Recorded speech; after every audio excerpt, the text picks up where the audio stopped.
حضرت عمر رضی اللہ تعالیٰ عنہ کے دور میں ایک جادوگر تھا جو یہ دعویٰ کرتا تھا کہ مجھے غیب کا علم ہے۔ حضرت عمر رضی اللہ تعالیٰ عنہ نے اسے اپنے پاس بلایا۔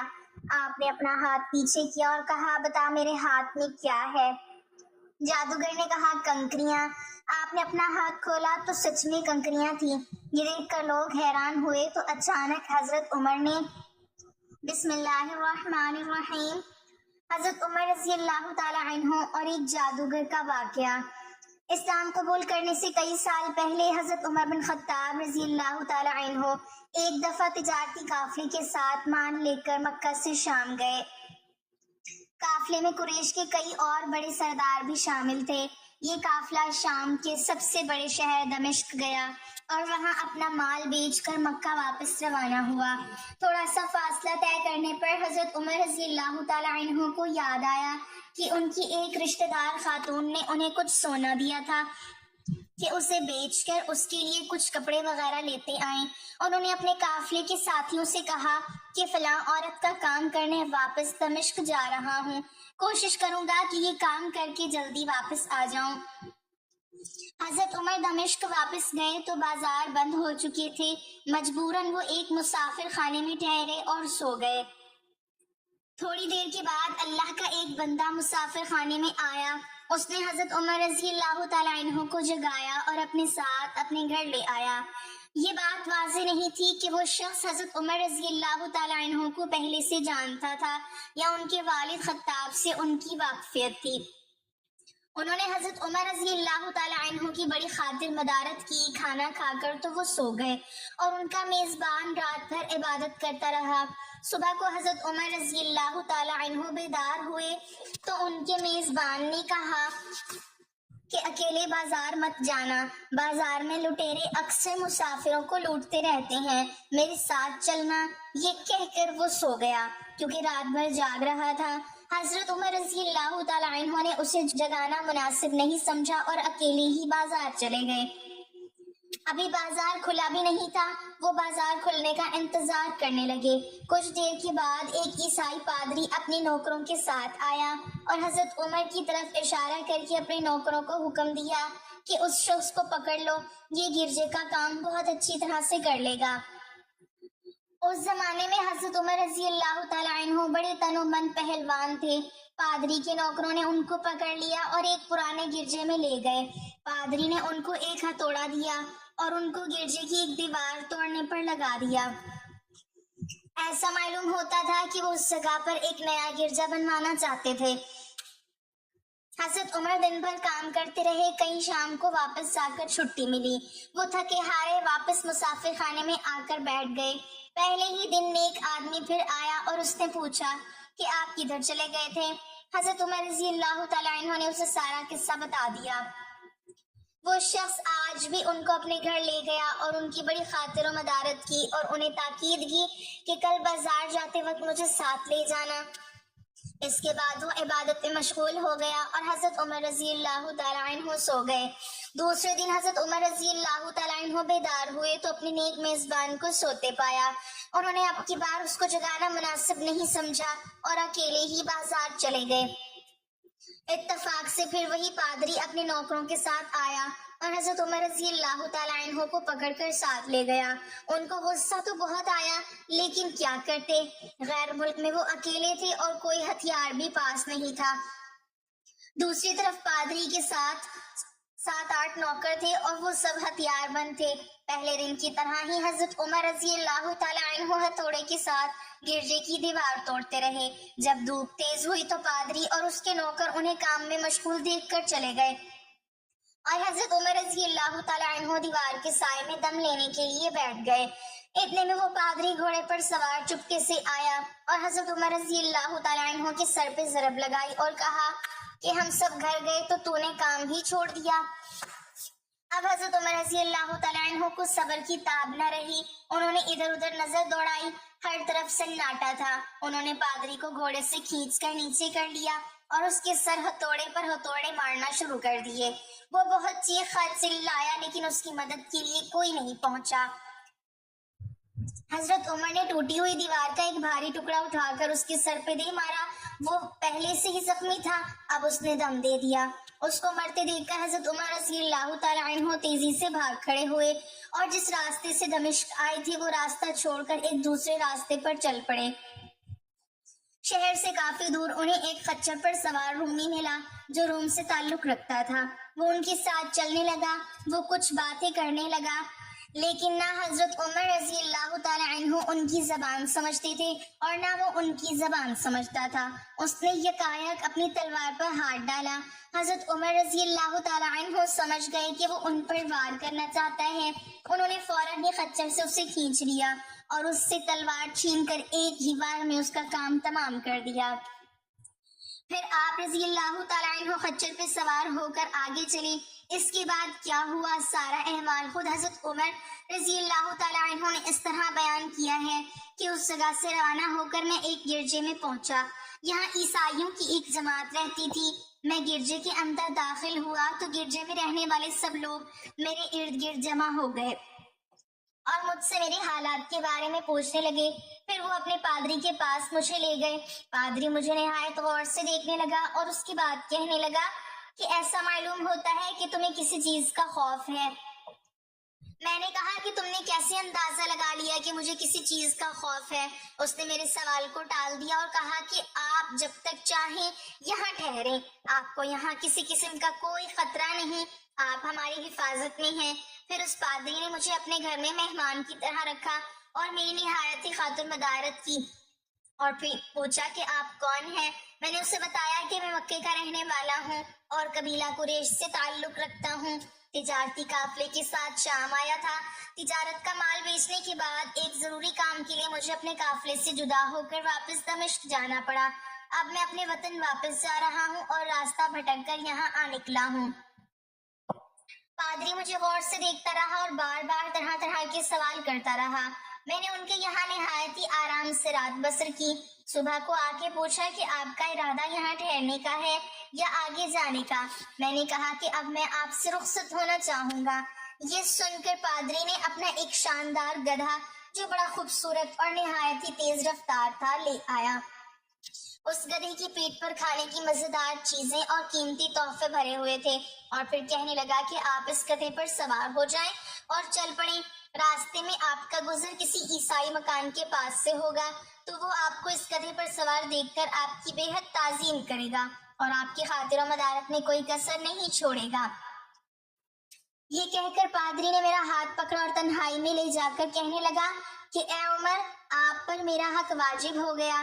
میں نے کہا بے شک۔ اس نے کہا آپ کا تعلق ایک معزز قوم سے ہے، میری آپ سے ایک غرض ہے۔ میں نے کہا کہ آپ بیان کر دیں، لیکن حیرت کی بات ہے کہ آپ جیسا بڑا آدمی مجھ جیسے پریشان حال مسافر سے کوئی غرض کیسے رکھ سکتا ہے؟ اس نے بڑے یقین بھرے لہجے میں کہا کہ سنیں، میں ایک ایسا آدمی ہوں جسے اللہ نے آسمانی کتابوں کا علم عطا کیا ہے۔ میں نے آپ کی ذات میں بہت سی ایسی نشانیاں دیکھی ہیں جو یہ ظاہر کرتی ہیں کہ جب ایک مقررہ مدت پوری ہو جائے گی تو حالات میں زبردست تبدیلی آئے گی۔ اس وقت آپ ہمارے ملک کے حاکم بن جائیں گے اور یہاں کے سب شہروں میں آپ ہی کا حکم چلے گا۔ اس کے بعد پادری نے اپنی جیب سے دوات، قلم اور کاغذ نکال کر کہا کہ میری غرض یہ ہے کہ آپ اس کاغذ پر لکھ دیں کہ اس گرجے اور اس کی جائیداد پر کسی قسم کا کوئی محصول لاگو نہیں کیا جائے گا۔ میں نے حیران ہو کر پادری سے کہا کہ آپ مجھ سے مذاق تو نہیں کر رہے؟ اس نے کہا کہ قسم ہے اس ذات کی جس نے حضرت عیسیٰ علیہ السلام پر انجیل نازل فرمائی، میں جو کچھ کہہ رہا ہوں وہ بالکل سچ ہے۔ آپ مہربانی کریں اور میری درخواست قبول فرمائیں۔ میں نے پادری کی باتوں کو اس کا وہم سمجھا اور جیسے اس نے کہا میں نے اسی طرح کاغذ پہ اسے لکھ کر دے دیا۔ اس کے بعد گدھے پر سوار ہو کر چل پڑا۔ راستے میں مجھے کئی جگہ پر عیسائیوں کی جماعتیں ملی۔ انہوں نے مجھے ایک پادری کے گدھے پر سوار دیکھ کر میری بڑی خاطر مدارت کی۔ میں اسی طرح جگہ جگہ عیسائیوں کا مہمان بنتا تبوک تک پہنچ گیا۔ اللہ کی شان، جس تجارتی قافلے کے ساتھ میں گیا تھا وہ کافی دیر میرا انتظار کرنے کے بعد اس جگہ سے چل پڑا تھا جہاں میں نے اسے چھوڑا تھا، اور اب تبوک میں ایک کنویں کے قریب ڈیرا ڈالے ہوئے تھے۔ قافلے والے میرے ساتھی مجھے دیکھ کر میری طرف دوڑ پڑے اور مجھ سے مل کر بہت خوش ہوئے اور کہنے لگے کہ اے ابن خطاب، ہم لوگ تمہارا انتظار کرتے کرتے بالکل مایوس ہو گئے، تو ہم نے اس مکان کو کچھ کر دیا جہاں سے تم واپس دمشق گئے تھے، مگر تمہارے بارے میں ہم سخت پریشان تھے۔ یہ تو بتاؤ کہ اتنے دن تم کہاں رہے؟ میں نے وہ تمام حالات بیان کیے جو مجھے پیش آئے، لیکن پادری سے جو میری گفتگو تنہائی میں ہوئی وہ بالکل ظاہر نہیں کی، کیونکہ میں پادری کی ان باتوں کو اس کا وہم سمجھتا تھا اور اس کے عقیدے کی کمزوری سمجھتا تھا۔ قریش کے ایک سردار ابو سفیان بھی اس قافلے میں شامل تھے۔ انہوں نے مجھے اس شاندار گدھے پر سوار دیکھ کر کہا، آئے تم لوگ اس نوجوان کی خوش نصیبی تو دیکھو، اسے کسی ایسے میدان میں چھوڑ دیا جائے جہاں نہ پانی ہو نہ سبزہ، پھر بھی اسے رزق مل جائے گا۔ پادری نے رخصت کرتے وقت مجھ سے کہا تھا کہ جب میں اپنے ساتھیوں کے پاس پہنچ جاؤں اور گدھے کی ضرورت نہ رہے تو اس کی رسی کو مضبوطی سے باندھ کر گدھے کو اسی جگہ پر چھوڑ دینا۔ لہٰذا میں نے ایسا ہی کیا۔ یہ دیکھ کر ابو سفیان نے کہا کہ ارے یہ تم نے کیا کر دیا؟ گدھے کو ایسی جگہ پہ چھوڑ دیا جہاں پہ چور، اچکے اور درندے اکثر گزرتے رہتے ہیں۔ میں نے کہا اس کے مالک نے مجھے ایسا ہی کرنے کی ہدایت کی تھی، وہ اس کی عادتوں سے زیادہ واقف ہے۔ اب وہ جگہ گدھے والا کنواں کے نام سے مشہور ہے۔ وہاں سے روانہ ہو کر ہمارا قافلہ مکہ پہنچا۔ میری اور پادری کے درمیان جو گفتگو ہوئی تھی وہ مجھے بھلائی نہ بھولتی تھی۔ پہلے تو کئی دن تک میں نے اسے اپنے دل میں ہی رکھا، پھر مجھ سے ضبط نہیں ہوا اور یہ راز میں نے اپنے رشتہ دار خاتون کے سامنے ظاہر کیا جس نے مجھے سونا دیا تھا۔ وہ بڑی عقل مند خاتون تھی۔ اس نے مجھ سے کہا کہ اے ابن خطاب، میں تمہارے بچپن ہی سے تم میں اچھی نشانیاں دیکھ رہی ہوں۔ جب تم بہت چھوٹے بچے تھے تو میں نے ایک دفعہ خواب میں دیکھا کہ تم لمبے ہوتے جا رہے ہو اور تمہارا قد اتنا لمبا ہو گیا ہے کہ اس نے آسمان کو چھو لیا ہے۔ یہ دیکھ کر میں نے خواب میں کہا کہ ارے یہ میرے بچے کی کیا حالت ہو گئی ہے۔ کسی نے کہا کہ یہ لڑکا دنیا اور آخرت میں بھلائی پانے والا بنے گا۔ جاہلیت کے زمانے میں اس قسم کی باتوں کا مطلب میں سمجھ نہیں آتا تھا۔ مکہ میں ایک شخص اہل کتاب یعنی یہود و نصارہ میں سے تھا جو بہت گمنام تھا۔ عام لوگ تو اس سے واقف بھی نہیں تھے، لیکن قریش کے کچھ سردار ایسے پہچانتے تھے اور اس کی بہت عزت کیا کرتے تھے۔ ایک دن دوپہر کے وقت میں اس کے یہاں گیا اور اسے جا کر کہا کہ میں آپ سے چند باتیں کرنا چاہتا ہوں اور چاہتا ہوں کہ آپ ان کو اپنے دل سے راز بنا کر رکھیں اور کسی کے سامنے ظاہر نہ کریں۔ اس نے ایسا کرنے کا وعدہ کیا تو میں نے اپنے سفر کی تمام واقعات اس کے سامنے بیان کر دیے اور پھر رشتہ دار خاتون کے خواب کا بھی ذکر کیا۔ جب میں اپنی گفتگو ختم کر چکا تو اس نے کہا کہ اے ابن خطاب، جس کو تم نے محصول کی معافی کا وعدہ لکھ کر دیا ہے وہ اس زمانے میں عیسائیوں کا سب سے بڑا عالم ہے۔ جو کچھ اس نے کہا وہ سب سچ ہے اور جلد ہی وہ سچ تمہارے سامنے آ جائے گا۔ جہاں تک تمہارے رشتہ دار خاتون کے خواب کا تعلق ہے تو اس سے یہ ظاہر ہوتا ہے کہ مکے میں ایک بہت بڑا انقلاب آئے گا، زمانہ ایک نئی صورت اختیار کرے گا اور آنے والے زمانے کے آسمان اور زمین بدل جائیں گے۔ میں وہاں سے گھر چلا آیا اور اس کی ساری باتیں اپنے دل میں لیے رہا۔ تھوڑے ہی عرصے کے بعد قریش کی مجلسوں میں آپ صلی اللہ علیہ وسلم کا ذکر ہونے لگا۔ یہ لوگ اس بات پر چڑھتے تھے کہ محمد صلی اللہ علیہ وسلم اپنے آپ کو اللہ کا رسول کہتے ہیں، لوگوں کو بتوں کی پوجا کرنے سے منع کرتے ہیں اور ایک اللہ کو ماننے پر زور دیتے ہیں۔ جلد ہی اللہ تعالیٰ نے اسلام کو ظاہر کر دیا اور مجھے یقین ہو گیا کہ حالات وہی صورت اختیار کر رہی ہیں جس کی طرف آسمانی کتابوں کے عالم شام کے پادری نے اشارہ کیا تھا۔ نبوت کے چھٹے سال حضرت عمر رضی اللہ تعالیٰ عنہ نے اسلام قبول کر لیا اور رسول اللہ صلی اللہ علیہ وسلم کے جانثار ساتھی بن گئے۔ 11 ہجری میں آپ صلی اللہ علیہ وسلم اس دنیا سے رخصت ہوئے تو حضرت ابو بکر رضی اللہ تعالیٰ عنہ مسلمانوں کے پہلے خلیفہ بنے۔ 13 ہجری میں انہوں نے وفات پائی تو حضرت عمر رضی اللہ تعالیٰ عنہ خلیفہ بنے۔ ان کے سفر نامے کی روایت کرنے والے راوی کا بیان ہے کہ حضرت عمر فاروق رضی اللہ تعالیٰ عنہ اپنی خلافت کے زمانے میں شام تشریف لے گئے تو ایک بہت بوڑھا آدمی جس کے بال برف کی طرح سفید ہو چکے تھے عیسائیوں کی ایک جماعت کے ساتھ ان کی خدمت میں حاضر ہوا اور عرض کیا کہ اے امیر المومنین، کیا آپ مجھے جانتے ہیں؟ حضرت عمر رضی اللہ تعالیٰ عنہ نے فرمایا کہ اگر آپ شام کے فلاں شہر کے پادری ہیں تو میں آپ کو پہچانتا ہوں۔ اس نے کہا کہ جی ہاں، میں وہی پادری ہوں۔ حضرت عمر رضی اللہ تعالیٰ عنہ نے فرمایا کہ میں نے آپ سے لکھ کر جو عہد کیا تھا وہ آج بھی قائم ہے۔ اللہ تعالیٰ نے اپنے رسول صلی اللہ علیہ وسلم کے ذریعے ہمیں عزت بخشی ہے۔ انہوں نے ہمیں اللہ تعالیٰ کے پسندیدہ دین اسلام کی طرف دعوت دی اور ہم نے یہ قبول کی۔ آپ ہی نے مجھے ان باتوں سے آگاہ کیا تھا، اب آپ کو کون سی چیز اسلام کو قبول کرنے سے روکتی ہے؟ بوڑھے پادری نے حضرت عمر رضی اللہ تعالیٰ عنہ کی باتیں سن کر اسی وقت اپنے ساتھیوں سمیت کلمہ پڑھ کر اسلام کی دولت حاصل کر لی۔ حضرت عمر رضی اللہ تعالیٰ عنہ کو جادوگروں سے بہت نفرت تھی۔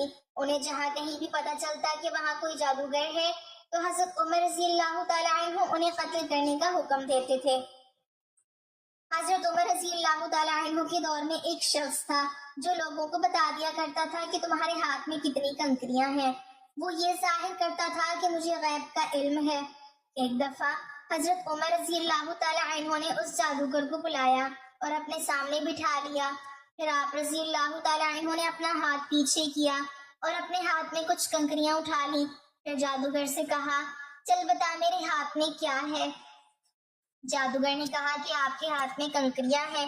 پھر آپ رضی اللہ تعالیٰ عنہ نے فرمایا، بتا کتنی کنکریاں ہیں؟ جادوگر نے کہا 5 کنکریاں ہیں۔ آپ رضی اللہ تعالیٰ عنہ نے پھر اپنا ہاتھ پیچھے کیا اور پھر کچھ کنکریاں اٹھا لی۔ پھر فرمایا، اب بتا میرے ہاتھ میں کیا ہے؟ جادوگر نے کہا، آپ کے ہاتھ میں کنکریاں ہیں۔ آپ رضی اللہ تعالیٰ عنہ نے فرمایا، بتا کتنی کنکریاں ہیں؟ جادوگر نے کہا، مجھے نہیں پتا۔ ساری محفل حیران رہ گئی، آخر یہ کیا ماجرا ہے؟ پھر آپ رضی اللہ تعالیٰ عنہ نے فرمایا، پہلے جب میں نے کنکریاں اٹھائی تھی تو بھی پتا تھا کہ میرے ہاتھ میں کتنی کنکریاں ہیں، اس جادوگر نے میرا دماغ پڑھ لیا تھا۔ دوسری بار جب میں نے کنکریاں اٹھائیں تو مجھے بھی نہیں پتا تھا کہ میرے ہاتھ میں کتنی کنکریاں ہیں، کیونکہ شیطان انسان کے جسم میں خون کی شکل میں دوڑتا ہے اور جادوگر شیطان کی پوجا کرتے ہیں، جس سے شیطان ان کو ہر چیز ہر بات بتا دیتا ہے۔ اس محفل سے حضرت عمر رضی اللہ تعالیٰ عنہ لوگوں کو یہ بتانا چاہتے تھے کہ یہ جادوگر اللہ کو چھوڑ کر شیطان کی پوجا کرتے ہیں اور شیطان انسانی جسم کے اندر خون میں گردش کرتا ہے۔ اس سے ہمیں پتہ چلتا ہے کہ جو بات ہمیں پتہ ہوگی وہی ان جادوگروں کو بھی پتہ ہوگی، جو ہمیں نہیں معلوم ہوگی تو ان جادوگروں کو بھی نہیں معلوم ہوگی۔ اللہ تعالیٰ ہم سب کو قلب سلیم عطا فرمائے اور ہر قسم کی جادو ٹونے سے بچا کر قرآن و حدیث پہ چلنے کی توفیق عطا فرمائے، آمین۔ ناظرین، کمنٹ باکس میں اللہ تعالیٰ کے 99 ناموں میں سے ایک نام ضرور ٹائپ کریں۔